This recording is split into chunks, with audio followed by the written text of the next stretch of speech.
We're going to record. Okay. All right. Welcome. This is one of our monthly sessions. We do advocacy work, thinking about nature-based approaches. And so we are in January of 2025, and our focus for this advocacy session is really about advocating for winter play for children. So we know that there's lots of barriers that exist for kids, getting kids outside into nature. But winter is one that is really the season that's probably the hardest for most families, as well as most educators. And so tonight we have 1 hour of time carved out to dive into this topic. Those of you who are here live with me, I had asked in the registration link if you had questions about, specifically that you wanted to address. I'm going to try to get to them tonight. But there is, for those of you who are here live, there's a resource that is in the chat, and I can post it again because if you joined a little later, it's not there. Meeting group chat. So this resource is really designed as a living document. It's meant to for you to use it and to make it your own. And so a lot of times when I get questions about winter and outdoor play for children, people have like some really specific questions. And oftentimes my answer, and it's not to be like flip or short with them, it's like, well, what do people do at your school or what do people do at your program? Because there a lot of this is not cut and dry or single answers, but rather like what's the culture and what how does that work in your program. So oftentimes the first question that people have is about well, what's your number, what's your temperature, the lowest temperature that you still go outside at. And so last year we had in my I do a longer course, an online course called Wonders of Winter. It's a 12-hour course that we do online. And so obviously we go a lot deeper into these topics. But in there, we had people from all over the country, and including a couple of Canadians too. And the one of the ladies in Pennsylvania, she was like, well, my number's 32 Fahrenheit, and all of us who are in northern Vermont are like, 32 Fahrenheit, dear, we wouldn't be outside for like months. So there's a lot of regional and things that impact it. So I would love in the chat, if you're here live, drop the number that you use if you have a number, knowing that usually programs use something licensed regulated programs like childcare programs, after school programs that are licensed use something called the weather watcher chart, which I'll talk about in a second. But I would just love to see where you're at and what your number is. And the number also, the temperature is influenced also not just what's on the thermometer, but what's the real temperature. And so the wind chill factor really plays into that number as well. So when we're looking at it and deciding what's the right temperature for you, we we're not just looking at regular temperature, but the wind chill factor. Okay, fun. So we've got some answers in here. Mare, who's in Ohio, is 17 degrees.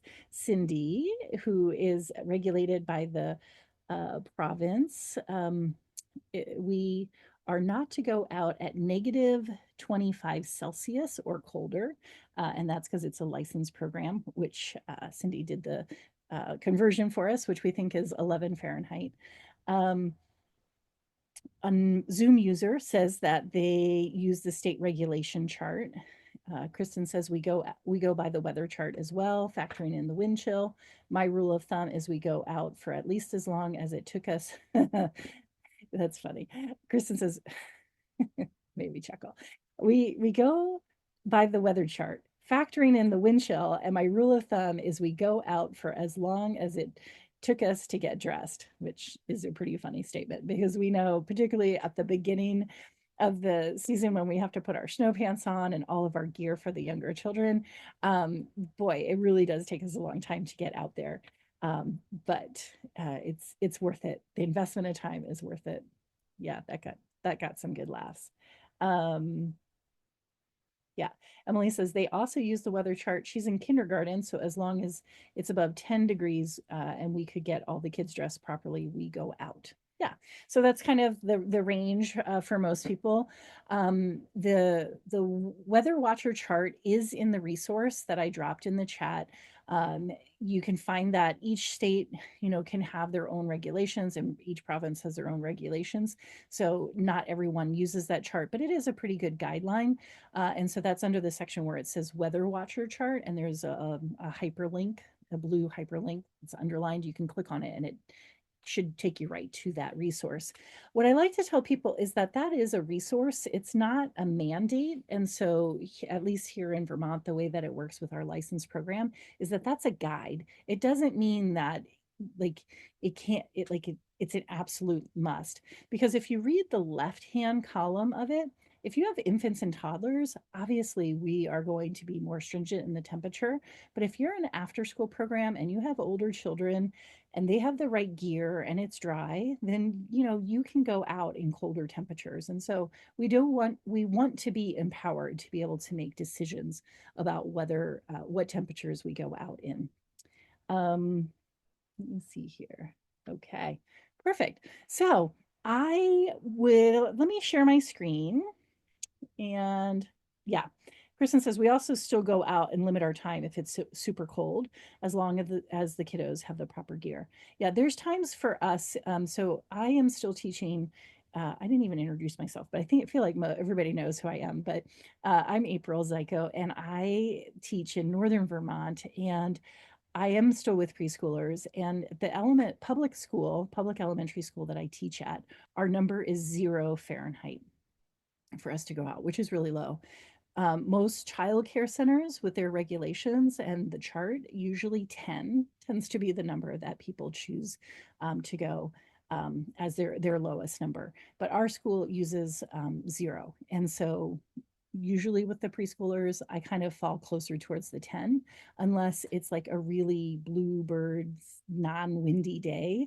And it's funny because there's a lot of subjectivity as far as what the temperature is. And I also feel like as the winter goes on and we've acclimated and feel more comfortable outside, like the temperature gets a little bit more comfortable.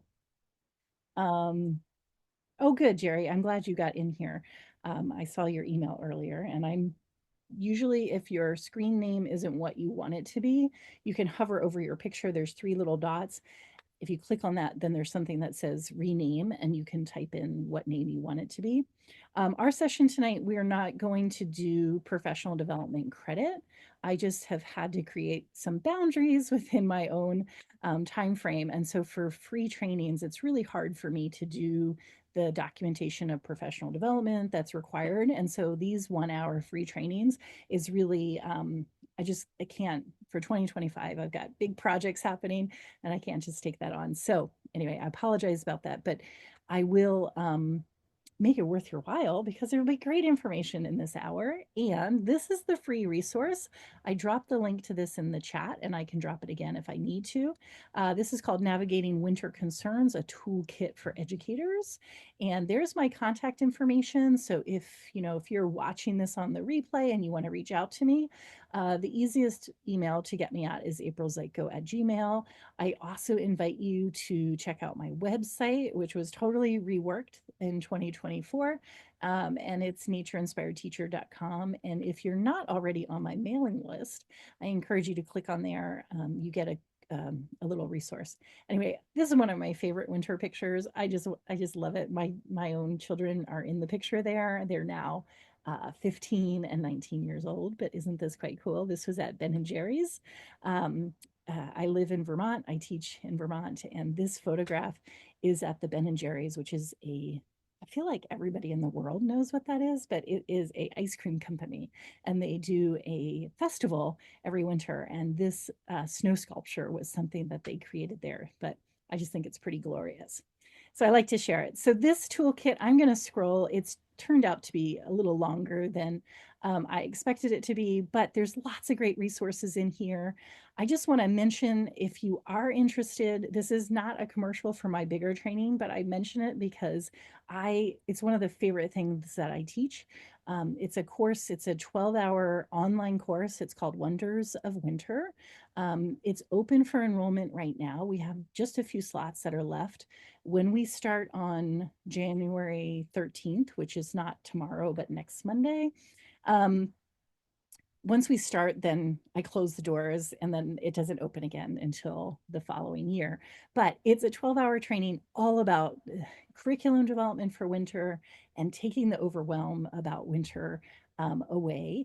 But I feel like you're going to get a lot out of this recording. And those of you who are live have the resource as well. But I also welcome you to check out my YouTube channel, which sounds really fancy. I have, as of today, 70 subscribers, and I think 20 videos are up there. But one of the ones that I really like on the YouTube channel that goes well with tonight's session is called Winter Gear Donations. And so that's a 50-minute recording. You can go to that hyperlink, or you can just Google my name and Winter Gear Donations, it will pop up. And in there, I talk about the timeline for talking to families about winter gear, because my suggestion is not to wait until January or wait till December or whenever the snow flies, but actually to have that as part of your onboarding, or your onboarding when children enroll in your program, or if you're a school teacher, when the new school year starts, like giving that information about what kind of gear is needed for outside. That should really happen even in the summertime. So families have lots of time to prepare for it. If you're running something like an after school program or camps, think about what is the gear that is going to help kids, make kids comfortable. So if you're going to have kids, at your program or at your school, you really want them to feel comfortable. So you want to tell families clearly what they're going to need. But in that recording, there's also tips about donation strategies, having a gear closet, and also hosting a gear swap. So I'm not going to talk about those 4 topics tonight because I've already recorded that and it's available to you. But it's there. And I also, most of you are already in my Facebook group, but the Nature Inspired Teacher Facebook group is a really awesome place. If you have questions after tonight or after you've watched this recording, if you are not already, just become a member at the Nature Inspired Teacher Facebook group. And we have people, almost 20,000 people from around the world in there. So, written policies. I think that written policies is one of those things that can feel really intimidating to do until you do it. But when we think about winter and setting ourselves up for success, if we can be proactive in how we address parental concerns and fears, and it might be families or and parents or caregivers, or it might be the concerns of our coworkers as well. But having written policies really helps you to alleviate fears or misconceptions. And so sometimes there are people, even living in a very cold northern climate, that I do, still encounter people, including coworkers that have lived here a lot longer than I have. I've been in Vermont 17 years. Actually, this is 18 years. But people who've lived here much longer than I do, and they still are like worried about going out in the cold. And it's like, wow, we kind of need to help educate. And they're in this resource at the bottom, there's a bunch of articles that are linked, and those are great. Could be used to educate families, maybe take parts of them and put them in your newsletter. They could be used for staff development so that you get your staff on board. But I think it's really important that we have conversations with our stakeholders, so both with the families and also with our coworkers, to get on the same page, because going outside, especially in winter, is really important. And so let me just going to scroll down. Sorry, I'm going to stop sharing. I'm not going to share my screen the whole night because it's kind of a distraction. But thinking about different topics that you might be able, like you might consider sharing out with families to help build their understanding about winter is to just make it part of your communication. So, some of you use online tools like Brightwheel or ProCare or something like that. Others might have an Instagram account or a Facebook account that you use for your school, your class, or your camp.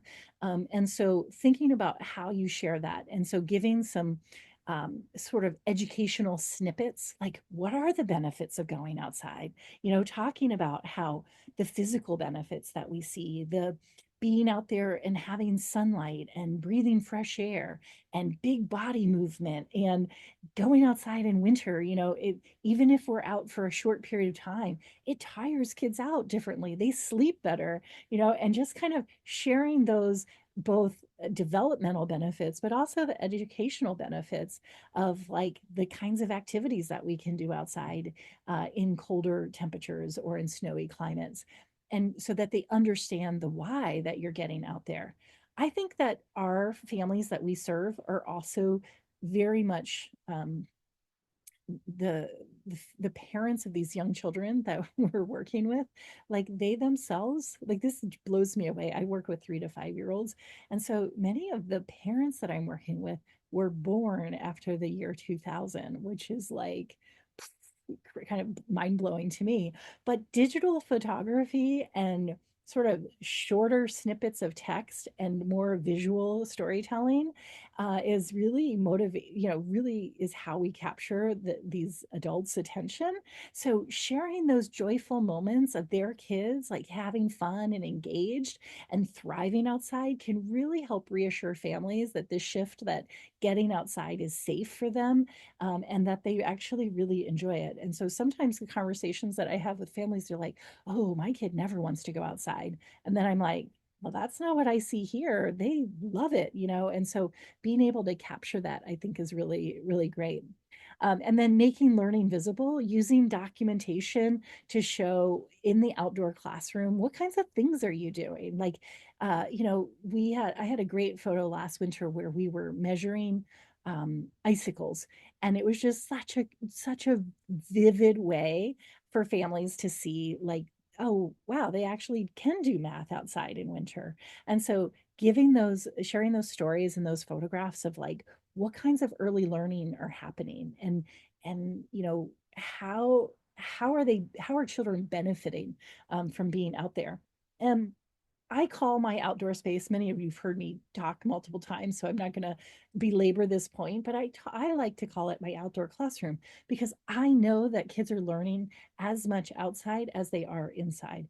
And so naming it that is really redefines for a family that this is getting out there is part of our curriculum. So in here, there are lots of different talking points, and I'm not obviously going to read 26 pages of text to you, but I do just want to kind of scroll through and mention a couple of things. So with policy development, so when I'm thinking about policy development, this looks really different depending on what kinds of program you're in, but it really should be collaborative. So if you're a type of program where it's just you are a single decision maker and you're the only adult that cares for the children that participate in your program, then you don't have to worry about this collaborative piece. However, most people either work with an assistant teacher or multiple teachers or other adults that come out when we go to our outdoor learning time. This should be collaborative. So if this has happened to me, I was hired to go work at a really large program, and the director and the owner of the program were super excited that I was coming, and they were super excited about this new plan to be not fully outdoor, but a lot outdoors. And I got there, and the vibe was like, people were not super excited for me to be there. They were polite, but there was just like a low energy. And I realized that this program, it was like top down, that they were like, everybody's going to be excited about this, and they hired me to come in to like teach them all the things. But really, we want to make sure that we're including families, or sorry, including the staff in the decisions and getting people on board. And that is not a process that happens from top down. But developing policies both for how we function with our coworkers, and policies for how we want families to understand what we do outside. Written policies is really important for both of those. And I think that it really builds a lot of trust with families when they read about, if they enrolled in the summertime and they read about what your policies were, they're going to feel pretty confident because it's like you've already put thought into it. And so if you're dealing with some risk adverse adults, risk adverse families, and let's face it, we have helicopter parenting and really risk averse people who may be part, maybe sending their child to us, building that no trust like factor is really important. And our written communications can do that. And this handbook, this resource, helps you do that. It has lots of language in there. I encourage you to make it your own, like, put your own language and tone and your own belief systems, but this kind of is a good jumping in point. um, Policies aren't, our policies in our staff handbooks and our policy in our family handbook isn't like a one and done. Ideally, it's something that we reflect on and update on an annual basis. um, and one thing that is important, if we have a written policy that says this is what we do, we go outside most days and this is the temperature that we do, and this is, like you've outlined these things, we really want to be sure that our policy and our daily practices, that these mesh together, that these are the same. Because if they don't, if the handbook says one thing and that doesn't actually happen, then there's a disconnect. And so families then don't trust us or feel leery of us. And so we don't want to lose that trust. If something has changed, like let's say one of the students that I was working with last semester, she was in a program that was labeled as nature based, but many days they never went outside. And she was like, April, what do I do?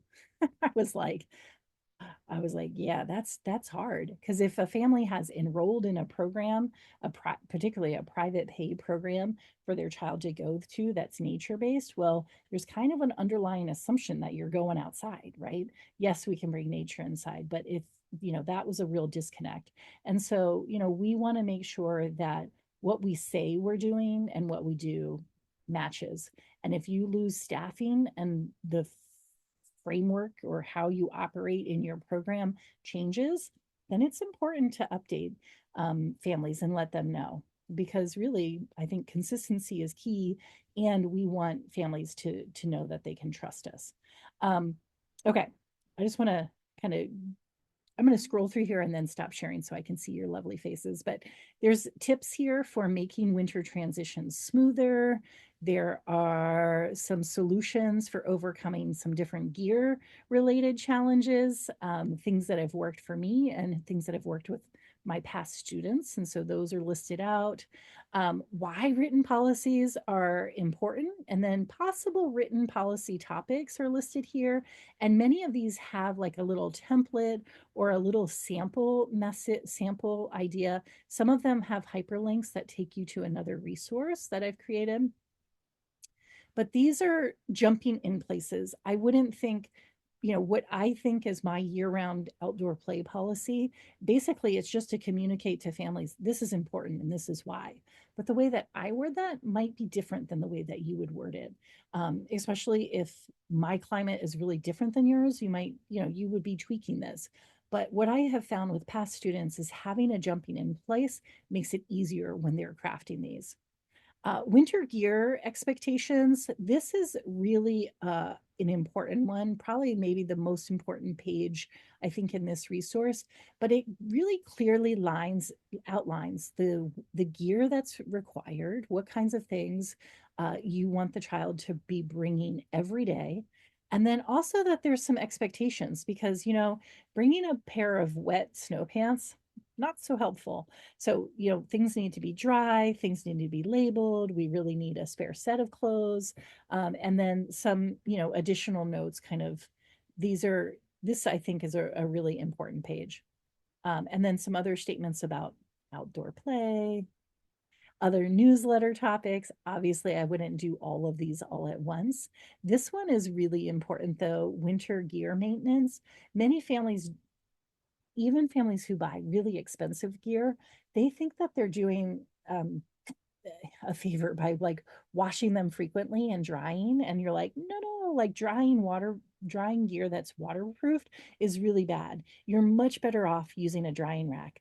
But if you're working with families who the adults themselves didn't grow up outdoors and didn't grow up gear, taking care of their winter gear, they don't know these things. And so this kind of, again, just is some good information for families. So you could decide how you drip that out. There's a thing about winter, a little snippet about winter gear donations, or if you wanted to do an exchange, some other policies. Those are all here. And then this one is for the whole year. So the earlier list was winter. This one is for all year. And again, you would change probably the month on these. And also the um, the things that are required, depending on how long you're outside and what your climate is like. But I like this one for it being year round because it has little check boxes so they can check them, and it helps, again, giving this to families really early gives them that opportunity to have plenty of time to purchase the things. Okay. We're almost at the end of it. Uh, a really, I think with anything, I like that to remind folks working with children that you're empowered. And so I want you to have confidence in the policies that you have by really thinking through and making some decisions about what's going to work best. And likely as you have gone along, you've made tweaks to what works and what doesn't work. And so learning to how to communicate that, like one of the undergraduate classes that I used to teach at the community college was a communications in early childhood and after schools. And many of my students in there were like, well, April, I'm really good at communicating with kids. And I'm like, awesome, because that's what you do all day. And they're like, but I don't want to talk to, I don't want to talk to parents. I get nervous about that. And I'm like, well, that's a big part of the job. Like we have to be able to talk to the families. So hopefully you feel empowered to be able to write policies and to be able to communicate that with confidence with your families. And to me, it takes a little bit of time to write things and implement it at first, but then you buy back your time because now it's written down and you can just say, remember in the handbook, da, da, da, da. And of course we have to remind families what's in there, but I do think written policies really does help empower educators. There's the link to that document that I talked about, the child care weather watch chart. Again, this is a guide, not a mandate.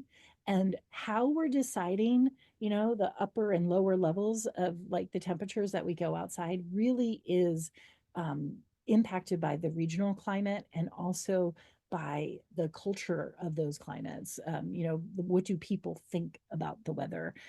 Also, the age of children, the preparation. You could be in a really cold climate, but you've got like excellent gear for every child. You have class sets of snowsuits, class sets of awesome mittens.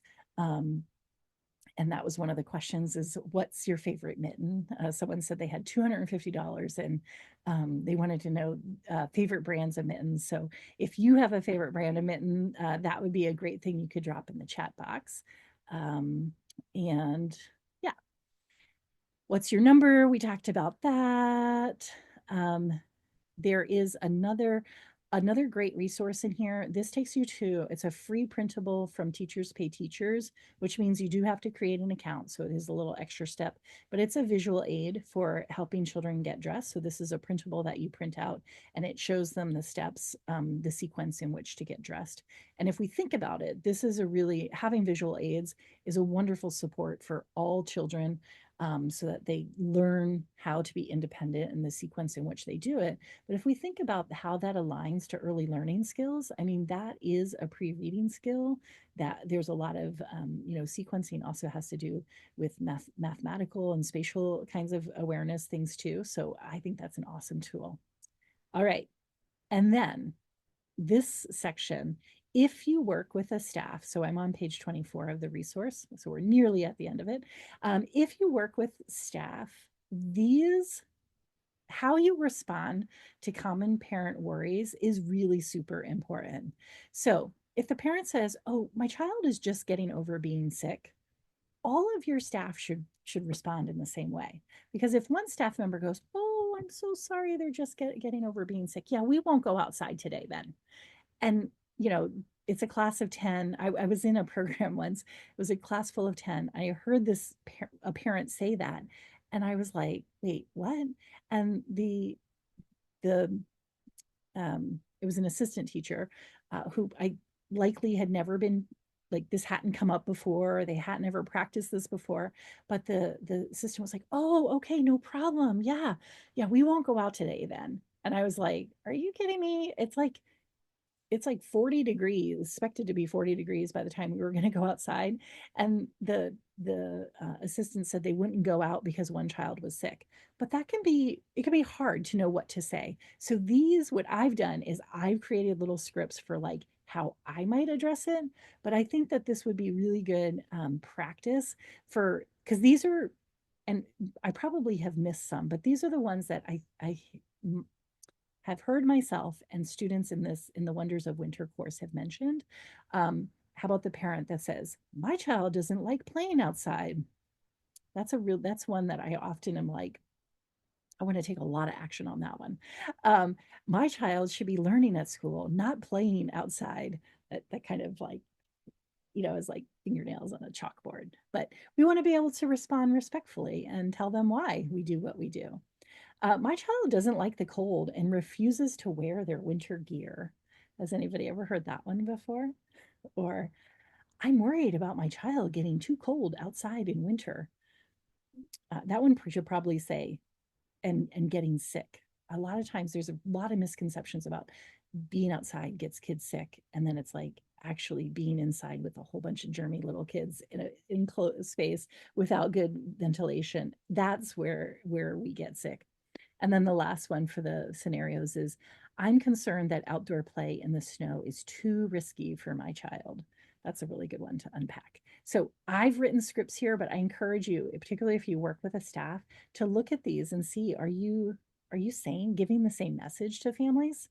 And if your script is different than mine, that's totally fine. That's kind of a jumping in place. Um, I created a timeline of parent letters that you might want to send out. This is just sort of thoughts about, like, in your welcome letter, about hats, because usually, like, it starts to be time that, like, September for us is usually the time when we start to need our winter hats or our cooler temperature hats. And then in October, gearing up for winter. November, I often talk about how high, like, the gear. Now, there's definitely a conversation to be had about gear equity and access to gear, but gear really does make a great gift for children. Talking about in December about addressing health concerns and how, like I was just saying, the circulating air indoors is actually probably more likely to get them sick. January and February, really good times to share photographs of kids having a blast, even if they're just sitting on a sled pulling each other, or some of the activities that you're doing outside, so families know some things that they could do in their backyard or nearby park.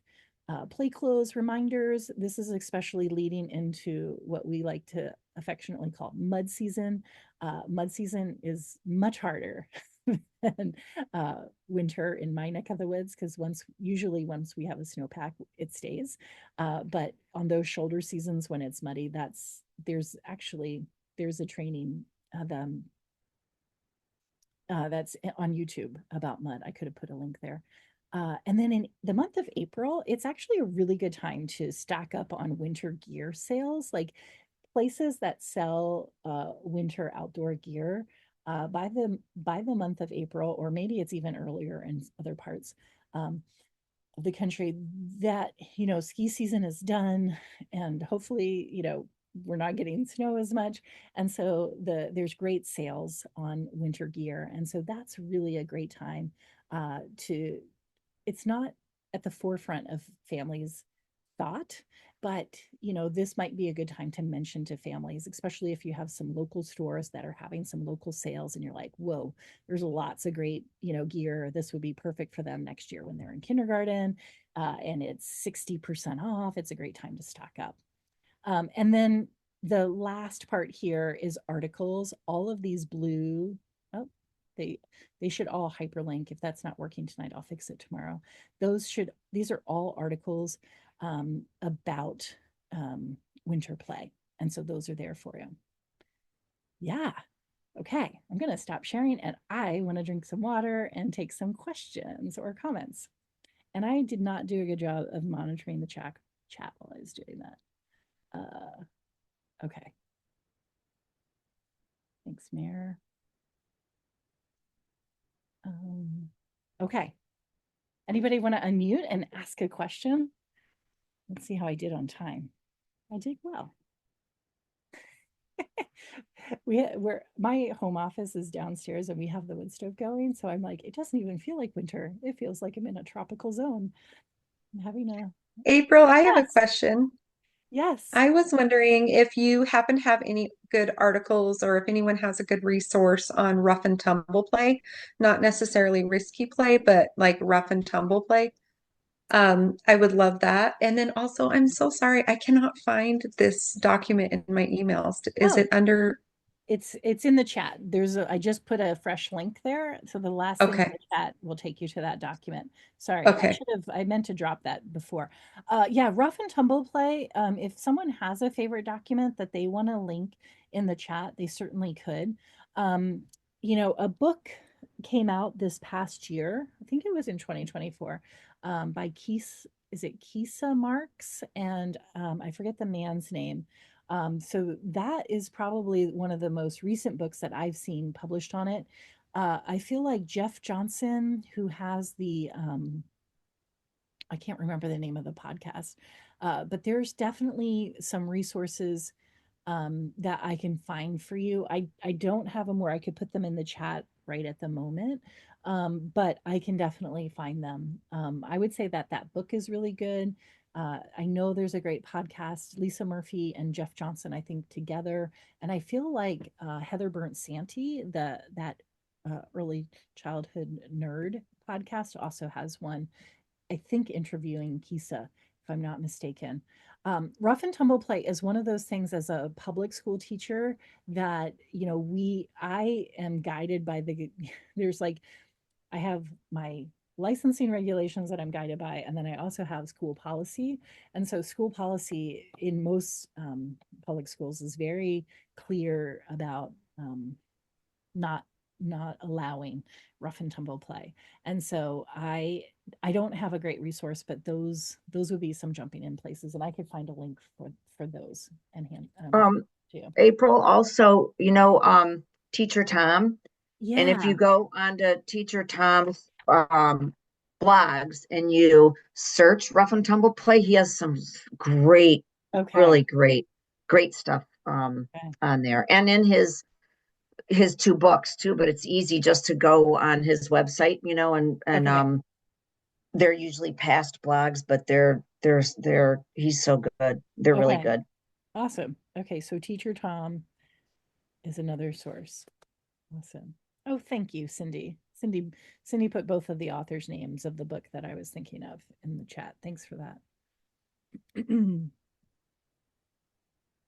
All right. Other questions? I do have some questions written down from people who submitted them. We had 48 people register.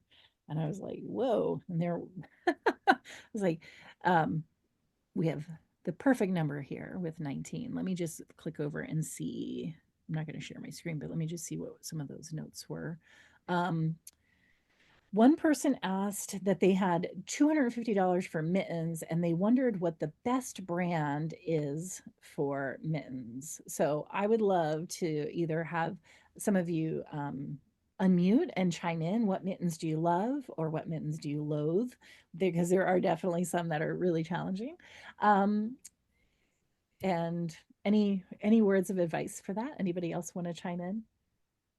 Um, I just really quick, I tell families in the, right before the school year starts with all of that correspondence, like you said, during the summer, um, that pretty much mittens with zippers are really basically forbidden. It is there, it's a nightmare. And then Oh, getting them over the cuffs. And so I do tell them that. And then Gordini long cuff, the Gordini long cuff mittens that, the hand goes right in and then there's Velcro to kind of tighten it. But the great thing is that cuff goes, like all the way up to here so they don't come off. Um, and that's, I like those the best. Waterproof, super warm. They do really well. And this, this, um, holiday season, one of the things that we gave all of our kids was mitten clips, ah, which they weren't going to have a lot of fun with, but the, the point was for their parents to use them, please, on their on their jackets because that's so helpful. yeah. Absolutely. Yeah, and mitten clips are those little if you're not familiar with that, that's that little thing that it clips on one side here and then one side here. Um yeah, that is really helpful because then uh, it it's nice because there are times when you want to be able to pull off your mitten and do something really quickly, but if they you know, yeah, the clips just make it so much easier to manage. I love that Well, I Yeah, idea. love those ones from discounts or the outdoor school shop. I love them, but they're $39. Yeah. I know, And I'm I I'm sure know. they'll be wonderful, but I don't know. They are. It's expensive. You're right. I had a Yeah. couple of families in the past, over the past decade that for us, for the teachers, for our, gifts, like for a holiday gift or end of the year gift or teacher appreciation. At the beginning of the year, we filled something out and I put that on there. And that's how we got a couple pair, Mm, but they're very costly. yeah. You're right. Yeah. I, asking families for outgrown gear and even saying like years from now, like when your child outgrows this pair of gloves, I would love to have it in my classroom stash. That's for families that I know, like, or so far that they're the child is the last in the family. Like it's I don't find that that's tacky at all. One of my favorite pair of gloves, surprisingly, was is LL Bean, and you like LL Bean's a good brand, but I thought, oh, I don't know if this is a good investment or not. But that pair, it's this little pink pair of LL Bean gloves. They still make them, but I at the top of my head I don't know the name of them. But it opens up with Velcro, so you can open it and like slide the hands all the way in, and you can adjust it. But it's designed in such a way that it does well. So you kind of get to decide, like, do you prefer the gloves? Like some people like the snow stopper gloves. That's the kind that has the long cuff that goes under, so they put their gloves on first, then put their jacket on. Or do you like the gloves that go over top? And I do have some links that I can add to the resource for a couple of pairs of gloves that I like. But it's one of those things that's really subjective. It's like, what's the best barbecue sauce? Well, if everybody wrote down their answer, I think it would be different. But some of the best gloves, I agree, are like in the $25 to $35 price range. And if you have a class full of 20, you're like, it's impossible to gear up with unless you write a grant. And on the YouTube channel, there is a grant writing workshop that I have done, and I feel like winter gear is a very fundable project for a lot of different types of grants. So you could say, we need the winter gear, so that children are active, so you could write a grant that has to do with health and fitness and wellness. And it could be for gear, but the purpose, the narrative that you write is because getting outside is important in winter to be healthy. And that's why I need the gear. So you could do it that way. Um, yeah, I've supported quite a few educators now who've watched that recording of the grant writing, and they've had a lot of success. And yeah, there is also on the YouTube channel, there's also the gear donations, and so talking different strategies to have a gear swap and have donations. That's also on there. Yeah, Jerry says I do not like knitted mittens. Yeah. Ah, that's like the bane of my existence. Now, one of the strategies so two thoughts about the knit mittens. One is bring in a big pile of snow in, like in your sensory bin into the indoor classroom and have kids put on two different mittens. One is knit, one is waterproof, and have them play. And during that time, now we're inside, so we're not going to have like, no one's getting frostbite from this experience, but it's a really great opportunity to talk to kids about the sensory experience of like, oh, the knit one, they're like rubbing it, trying to warm it up. And the other Gore-Tex waterproof, lovely glove, boy, their hand is really warm. And so it's a great science experiment. It's a great language development. It's a great sensory experience that you can have with kids. I have done that as a part of a family involvement night before too, and then talked to families. Like I had adult sized gloves like that. And I was like, this is why we don't want the knit mittens. Now, one of the caveats to that is if you are working with a child who has sensory challenges and the only gloves that they'll put on is knit mittens, and if you get into a power struggle at the cubby of trying to put on the waterproof mittens, one of the things that has worked for me is to say to allow that child to put their knit mittens on, and I have the waterproof ones with me. Because once we get outside, particularly, I know that it's wet and slushy and cold, and that knit mitten in like 30 seconds is going to be like, oh, and now it's like a new issue, right? Like it's wet and soggy, and they're like, oh, and I went, oh, I actually have a dry pair of mittens here. Would you like to try these? And it's like I have, um, that's been a strategy that's worked for me sometimes. But yeah, knit mittens, even though they only cost $1 and you could buy two pair for every kid, they're like totally non-functional.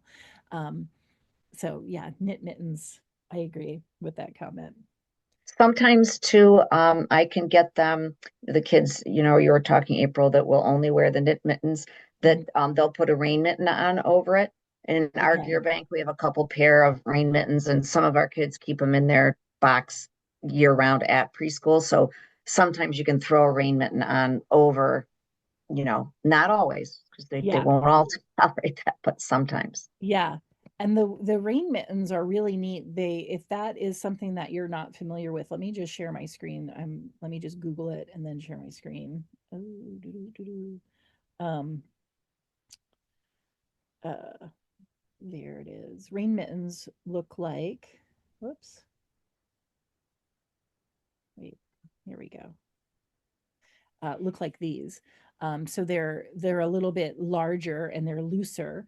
And so you can use these. You could have the knit mitten on first and put the rain mitten on top as a second layer, a waterproof layer. And these, um, I that's a great strategy. I only have one pair of the rain mittens.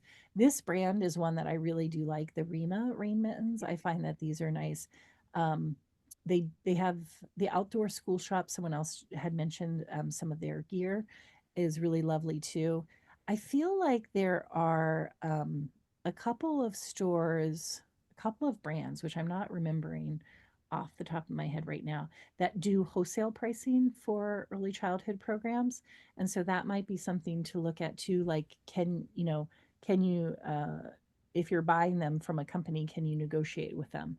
The Gordini mittens or Gordini gloves that were mentioned earlier, that company has years ago in the school that I'm working in, there we were um, one of the first grade teachers.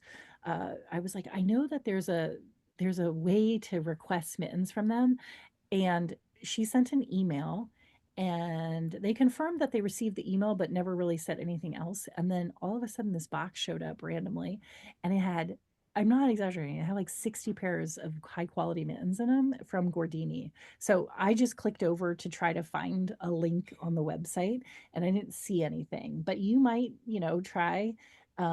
try getting some donations from gear companies, particularly if you have a gear company close to you, that manufactures or has their flagship store like in your town or near your town. Reaching out to them for gear certainly can work.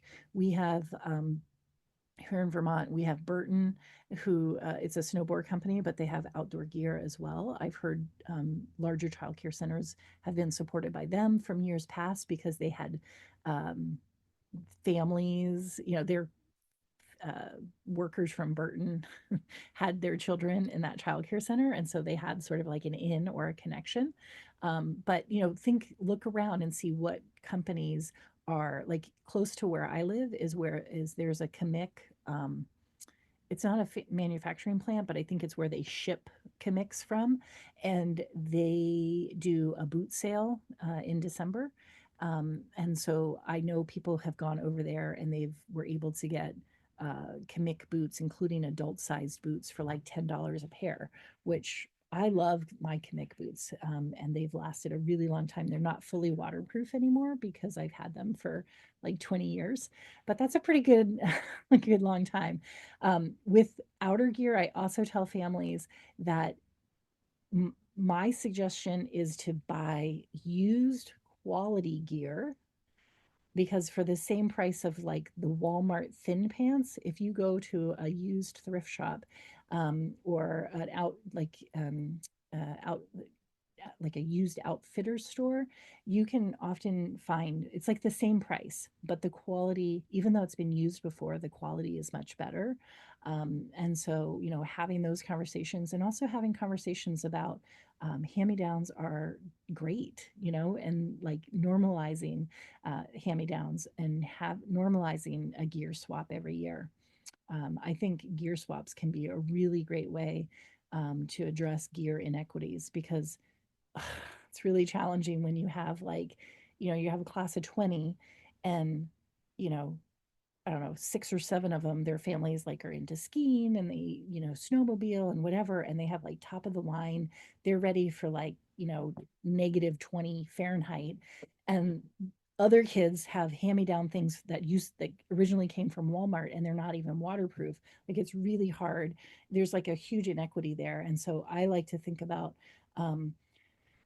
actually in the natural starts guidebook for nature-based educators, one of the sections in there, it talks about the responsibility of the program to provide, or not necessarily, I don't think they use the word provide, but assist families in providing gear or making sure that gear is accessible. So it's kind of like, if you're a family childcare provider, you might be like, hey, I don't have enough money. I have 10 kids that come through my program every day. I don't have enough money to have brand new gear for every kid. But strategically over time, between asking for your own personal friends and family for donations, inviting families who have really great suits, like particularly like the baby bunting suits that they wear, like a little baby wears that little winter bunting for like 5 seconds and then they've outgrown it.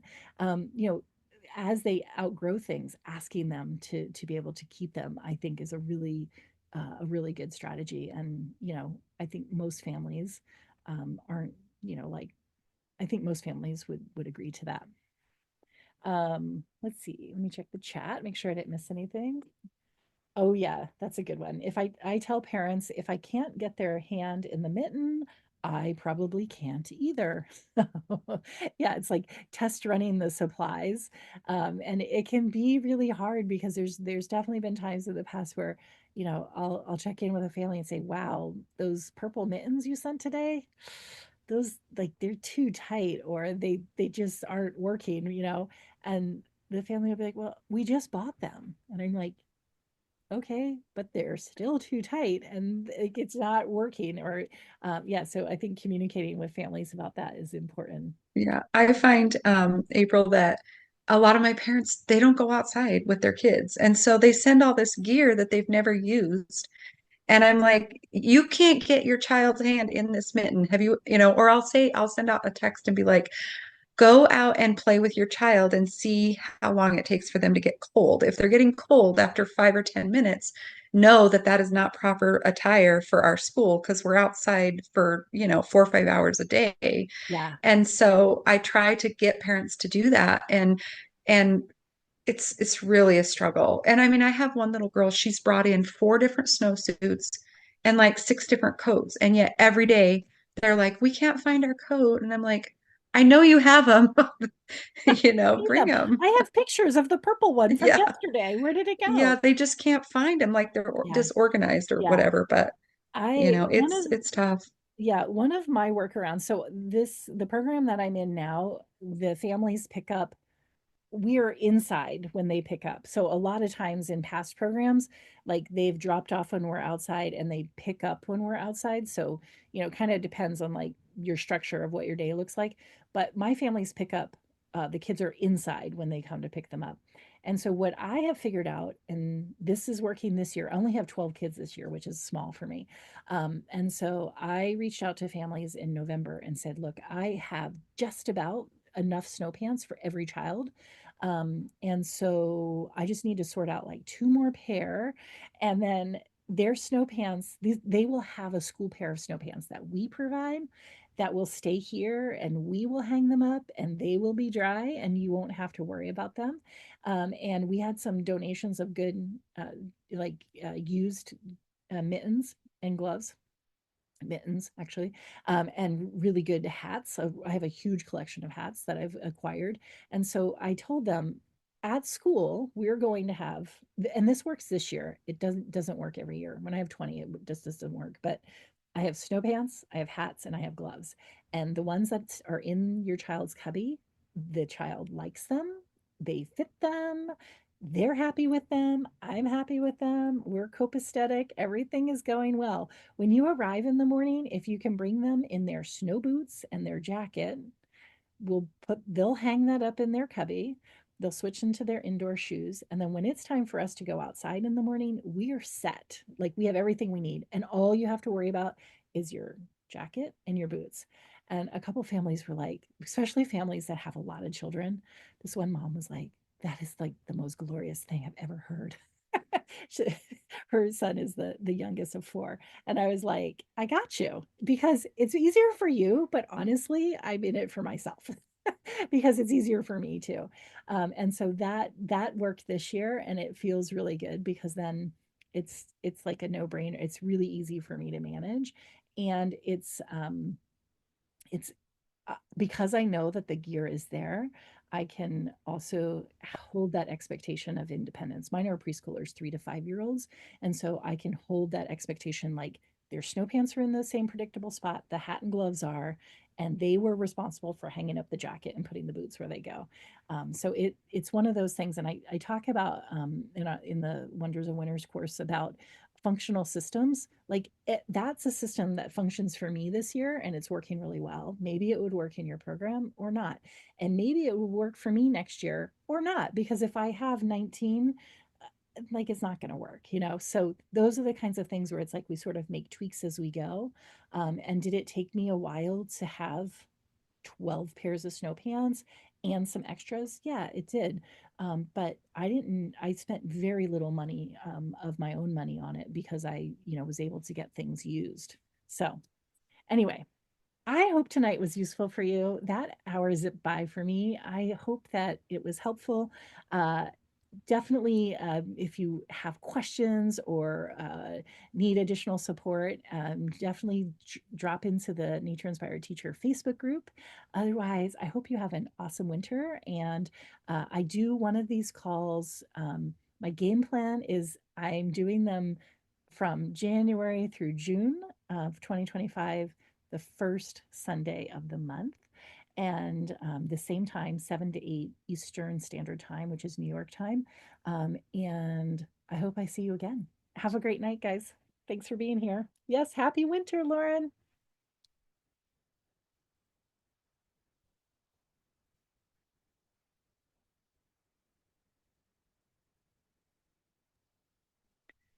Bye, Roberta. Thanks for coming.